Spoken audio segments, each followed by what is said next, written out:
मैं दिनेश सर माँ पीताम्बरा एकेडमी पे आपका फिर से स्वागत करता हूँ। जैसा कि मैंने आपको पिछली क्लास में बताया था कि हम लगातार एमपी प्लस के प्रीवियस पेपरों को सॉल्व करेंगे। तो आज हम सबसे पहला पेपर 2017 का जो 19 अगस्त को हुआ था उस पेपर को सॉल्व कर रहे हैं, पहली शिफ्ट का, जो सुबह 9 बजे हुआ था। और लगातार आपको इन सभी प्रश्नों को पहले सॉल्व करना है, उसके बाद ही उसके आंसर को देखना है। जैसे ही आपके सामने क्वेश्चन आता है तो पहले पॉज कर करके उसको पढ़ें, सॉल्व करें। अगर नहीं आता है तब उसको आप सॉल्व करें। ये रहा आपका पहला प्रश्न। पहला प्रश्न हमारा नीचे दिया गया है, निम्नलिखित में से कौन सीता के नाती नातिन अथवा पोते पोते हैं। देखिए, ये जो प्रश्न आप देख रहे हैं ये मैंने महावीर की प्रीवियस बुक के पेपर जिसमें दे रखे हैं उस बुक से लिए गए हैं और आंसर भी उसी के अकॉर्डिंग हम लगाते जाएंगे।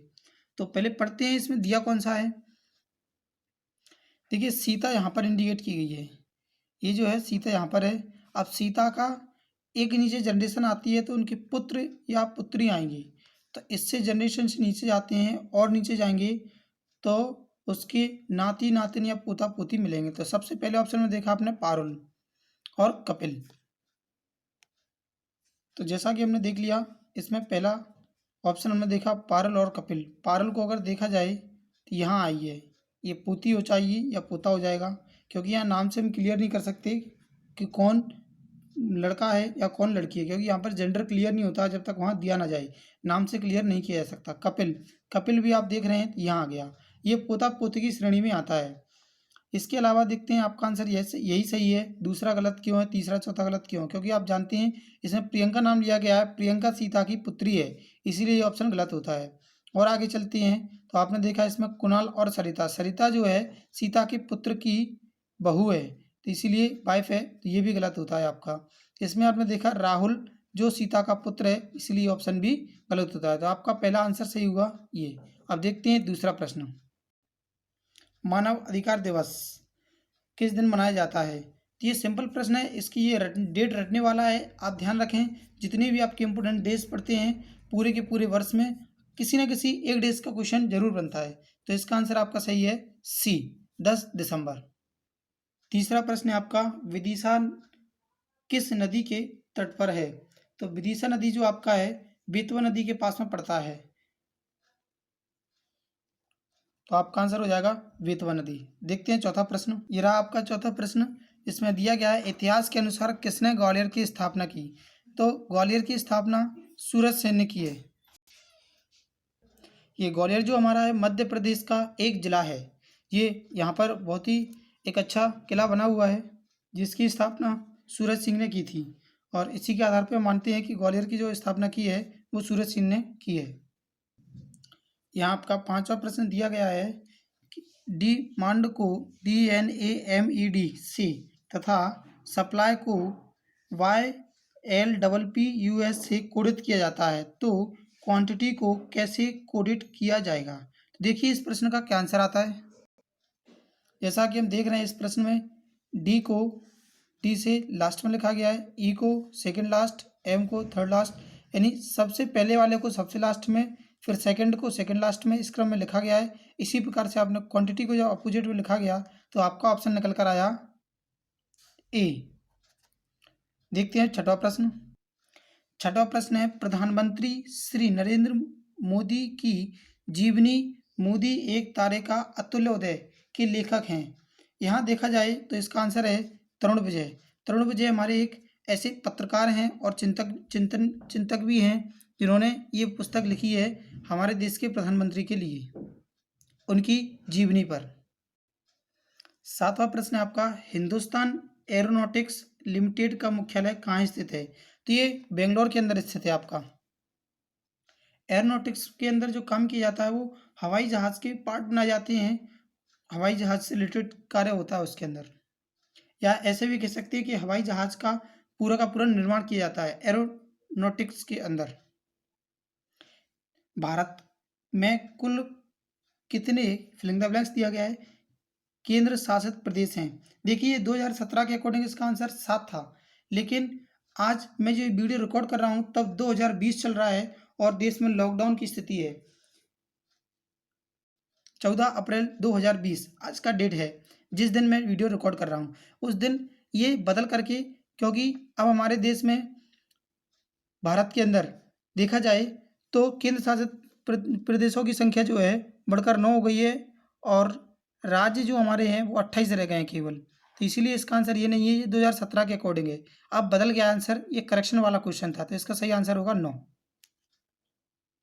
अगला क्वेश्चन है, भारतीय रिजर्व बैंक की स्थापना कब हुई थी? तो भारतीय रिजर्व बैंक की स्थापना 1935 में हुई थी। जब इसकी स्थापना की गई थी तब इसकी पूंजी 5 करोड़ रुपए थी। जो उसकी पूरी डेट है वो 1 अप्रैल 1935 है। देखिए अगला प्रश्न, देखिए ये जो क्वेश्चन है, केंद्र सरकार के वित्त मंत्रालय में मुख्य आर्थिक सलाहकार कौन है? ये जो क्वेश्चन में ऑप्शन दिए गए हैं 2017 के अकॉर्डिंग दिए गए हैं और इसका आंसर दिया गया है इसमें राजीव सान्याल, लेकिन ये 2017 के अनुसार हैं। लेकिन आज हम 2020 में 14 अप्रैल 2020 की अगर बात की जाए तो इसके मुख्य सलाहकार जो हैं वो हैं डॉक्टर कृष्णमूर्ति सुब्रमण्यम। क्योंकि ये बदलते रहते हैं तो ये इनका नया अपडेशन है। कुछ क्वेश्चन ऐसे होते हैं जो करंट पर डिपेंड करते हैं, जो करंट में रहते रहते कुछ चीज़ें बदल जाती हैं। तो देखिएगा आप अगला प्रश्न,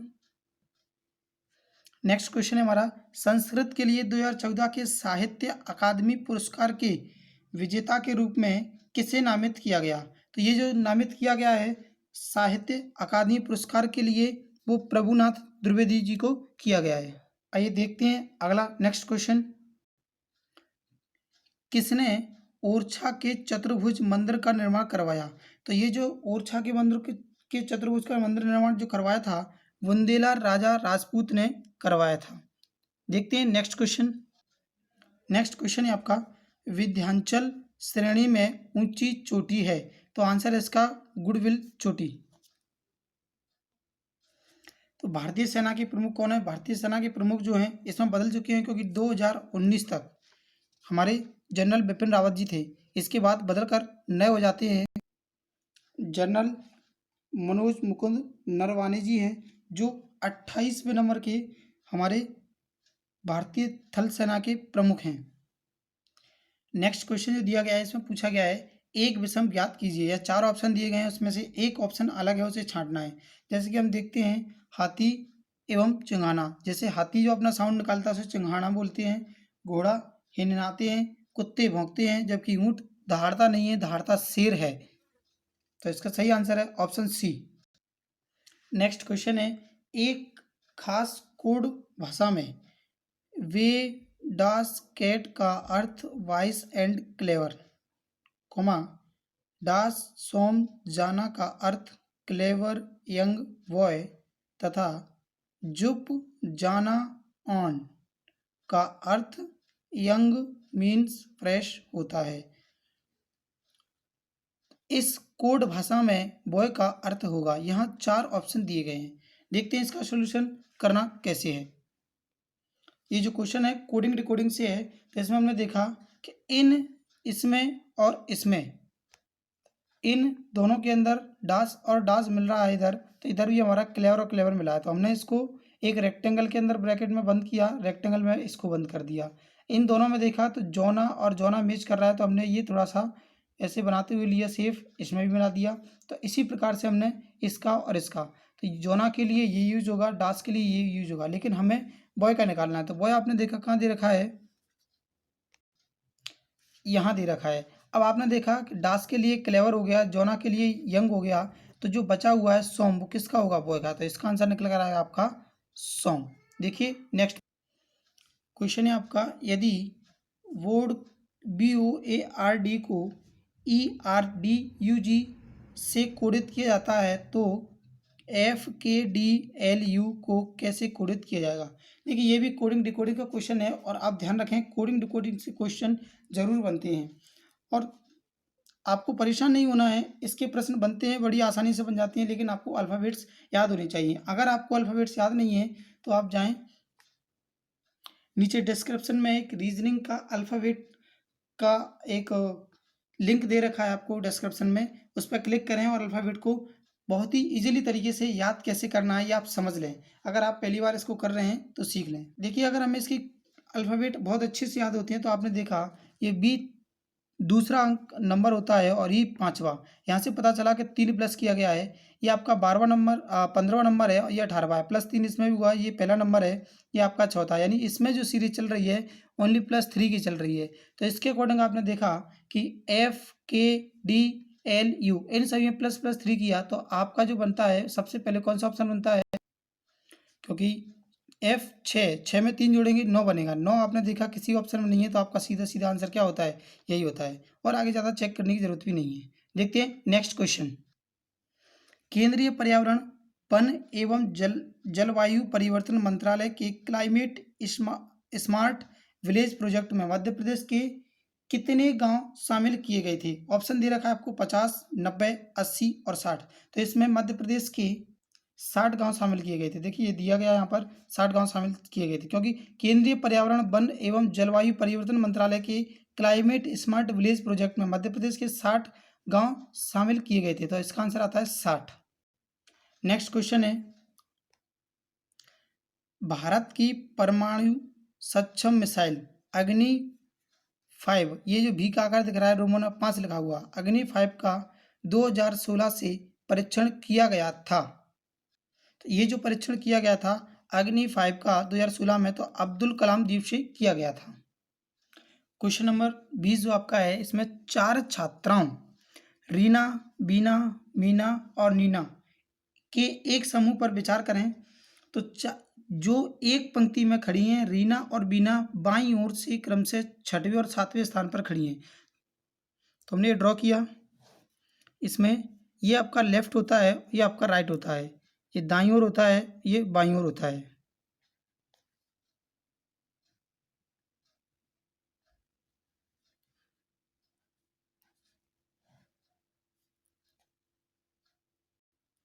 यहाँ रीना को खड़ा किया गया है और यहाँ बीना को।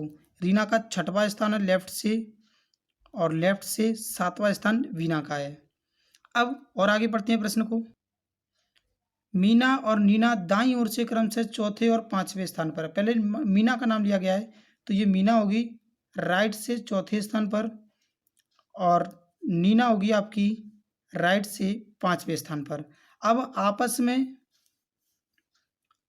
जब बीना और मीना, ये जो बीना है और ये मीना है, जब ये आपस में अपना स्थान बदलते हैं, ये यहाँ आएगा, ये यहाँ आएगा, इंटरचेंज करते हैं अपने प्लेस को, तब देखा गया कि बीना जो है वो 15वें स्थान पर पहुँच जाती है बाईं ओर से। अगर यहाँ से काउंटिंग करते हुए जाएंगे तो बीना जो यहाँ पर 7वें स्थान पर थी वो यहाँ आते ही इसकी लेफ्ट से जो पोजीशन हो जाएगी 15वीं हो जाएगी। तो आपने देखा टोटल ये कितना हो रहा है 4 और 15, ये होता है हमारा कितना 19। तो इस पूरी पंक्ति में सम 19 होना चाहिए। तो आपने देखा हमें जो बताना है बाईं ओर से नीना का प्रारंभिक स्थान, यानी बाईं ओर से बताना है, इधर से बताना है लेफ्ट से। तो आपने देखा ये अगर 5 है तो लेफ्ट से इसकी पोजीशन कितनी होनी चाहिए कि इसका सम अगर टोटल कितना आ रहा है, टोटल अगर आपका ये भी 19 आ रहा है तो ये भी कितना आना चाहिए 19 ही आना चाहिए। तो आपने देखा अगर 19 सम आएगा तो यहाँ कितना आने वाला है 14। समझ आया? देखिए, अगर समझ नहीं आया तो एक बार फिर से समझाता हूँ मैं। यहाँ हमने लेफ्ट से बाईं ओर से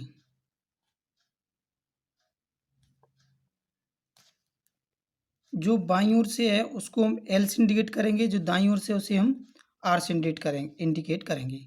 ये पूरी की पूरी लाइन पर आपको बोला गया है कि रीना का जो स्थान है, ये जो रीना बैठी हुई है वो लेफ्ट से 6वें स्थान पर है और बीना बैठी हुई है ये लेफ्ट से 7वें स्थान पर है।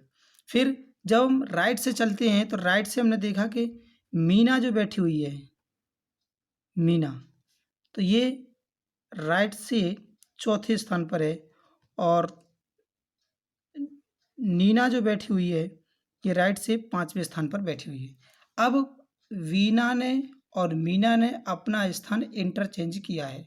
जब स्थान को इंटरचेंज करते हैं तो ध्यान रखें जो लेफ्ट की पोजीशन लिखी हुई है वो वही रहेगी, केवल बदलेगी तो कौन सी बदलेगी, आपकी राइट की, क्योंकि यहाँ राइट की मेंशन नहीं है। या आपने देखा ये राइट वाला स्थान है, ये ऐसा तो होगा नहीं कि अपनी कुर्सी उखाड़ कर यहाँ से ले जाए। अगर इस पर R4 लिखा हुआ है तो ये यहीं पर लगी रहेगी चेयर जिस पे R4 नंबर लिखा हुआ है। अगर ये वीणा यहाँ से यहाँ तक आती है तो लेफ्ट से जो काउंटिंग की जाती है वह आपको बोला गया है कि 15 हो जाती है। तब आपको पता चला इस पूरी की पूरी सीरीज के अंदर या इस पूरी की पूरी इस पंक्ति के अंदर तो कुल सदस्यों की संख्या 19 निकल कर आती है। अगर पूरी पंक्ति में 19 हो रहे हैं तो इस पूरी पंक्ति में भी 19 होंगे। तो नीना का स्थान पता करना है प्रारंभिक से, तो टोटल 19 हैं। 19 से आपने 5 माइनस किया तो आपको जो लेफ्ट से इसकी पोजीशन निकल कर आएगी वो कौन सी आएगी? 14। ये रहा इसका आंसर की बाईं ओर से आपका 14वां स्थान निकल कर आएगा, ऑप्शन नंबर वी। या हम ऐसा भी कह सकते हैं कि मीना का जो स्थान है वो लेफ्ट से 15वां है, तो नीना का लेफ्ट से कौन सा होगा? 14वां, क्योंकि एक ही तो कम करना है, इससे जस्ट पहले बैठी हुई है।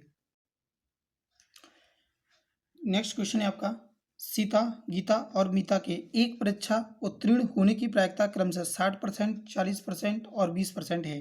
क्या प्रायिकता है कि सीता और गीता परीक्षा में उत्तीर्ण हो जाएंगी और मीता उत्तीर्ण नहीं होगी? तो देखिएगा, सबसे पहले हम समझ लेते हैं पास होने वाली वैल्यू को। यहाँ दे रखा है 60%। 60% को अगर फ्रैक्शन में लिखेंगे, समझ लेते हैं फ्रैक्शन में लिखते कैसे हैं। ये 60 दिया है परसेंटेज, इसको हम लिखेंगे 60/100। 0 से 0, 2 से आपने कैंसिल आउट कर दिया तो ये आ गया 3/5। तो आपने देखा 60% को 3/5 लिख दिया। 40% को इसी प्रकार से लिखेंगे तो ये आएगा 2/5 और इसे लिखेंगे। देखो ये जो दे रखा है 20% पास का दिया गया है, जबकि पूछा किसका गया है? फेल का पूछा गया। फेल का पूछा गया तो आपको पता है 20% से 20% को अगर 100% से घटाएंगे तो बचे कितना? 80%। 80 को हम लिखते हैं 4/5, पूरे को परसेंटेज में बदल देते हैं गुणा 100, तो ये आपका हो गया 25। 25 से आपने इसको काट दिया 4, इसका इसका इसका इसका सभी का गुणा कर दिया तो ये आपका निकल कर आएगा 96/5। 96 से डिवाइड लगाते हैं तो ये आएगा 1.9.2%, यानी कि आपका आंसर जो निकल कर आया 19.2%। नेक्स्ट हमारा 22वां क्वेश्चन है, यदि जून 2016 की पहली तारीख को मंगलवार है तो इस महीने में कितने रविवार होंगे? देखिएगा, अगर 1 तारीख को मंगलवार है तो आपको पता है अगर अगला मंगलवार जो पड़ेगा +7 करके पड़ेगा, यानी +7 दिन होगा, तो 8 तारीख पड़ेगी मंगलवार को। और हमें जो पता करना है तो पहला रविवार वो 6 तारीख को पड़ेगा। और इसी प्रकार से हम देख लेते हैं रविवार कितने पड़ने वाले हैं। 6 में +7 करेंगे 13, 7 करेंगे 20 और 27। तो आप देख रहे हैं 6 तारीख को, 13 को, 20 को और 27 तारीख में 4 रविवार इसमें आने वाले हैं। तो आपका आंसर होगा इसमें 4। क्वेश्चन नंबर नेक्स्ट देखते हैं 23वां क्वेश्चन है हमारा, राष्ट्रीय प्रतीक पर निम्न में से कौन से शब्द अंकित हैं? तो आंसर आएगा आपका सत्यमेव जयते। सत्यमेव जयते आपका हमेशा राष्ट्रीय प्रतीक पर अंकित रहता है। ये 24वां प्रश्न दे रखा है, हालांकि इसमें आंसर गलती से भर दिया गया है, जबकि 2 लिखा है, 2 का क्यूब लिखा, फिर 3 दिया, 3 का क्यूब, 4 यहाँ फिलिंग द ब्लैंक्स दिया गया था। अगर यहाँ फिलिंग द ब्लैंक्स था तो 4 का क्यूब कर दिया 64, तो इसका सही आंसर होता है 64।